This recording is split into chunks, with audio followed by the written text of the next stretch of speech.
রান্নাঘরের জানলা খুলতেই প্রকৃতির এরকম অপরূপ শোভা চোখে পড়লে কার না মন ভালো হয়ে যায়। যাই হোক, শর্মিলাস কিচেন অ্যান্ড মোড়ে আজকের রেসিপি মেথি কুমড়ো। মেথি কুমড়ো করবার জন্য প্রথমে মিষ্টি কুমড়োটাকে আমার শাশুড়ি মা ভালো করে চৌকো চৌকো করে কেটে দিয়েছেন। তারপর সেই কুমড়োগুলোকে আমি জল দিয়ে ভালো করে ধুয়ে নিয়েছি। তারপর একটি কড়াইয়ের মধ্যে অল্প জল দিয়ে কুমড়োগুলোকে জাস্ট আমি ভাপিয়ে নিচ্ছি। খুন্তি দিয়ে যখন দেখা যাবে কুমড়োর গাগুলো কেটে যাচ্ছে, তখন সেই কুমড়োগুলোকে আমি জল ঝরাতে দিয়ে আলাদা করে রাখবো। এরপর আমি কড়াইয়ে সর্ষের তেল দিয়ে তার মধ্যে দিয়ে দেব সামান্য মেথি। এই মেথির পরিমাণ কিন্তু খুবই সামান্য হবে, কারণ মেথি যদি বেশি হয়ে যায় তাহলে কিন্তু তেতো হয়ে যাবে রান্নাটা।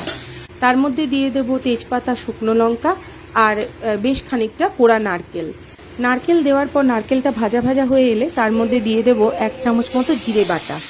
এর মধ্যে আমি দিয়ে দেব হলুদ গুঁড়ো এবং শুকনো লঙ্কার গুঁড়ো।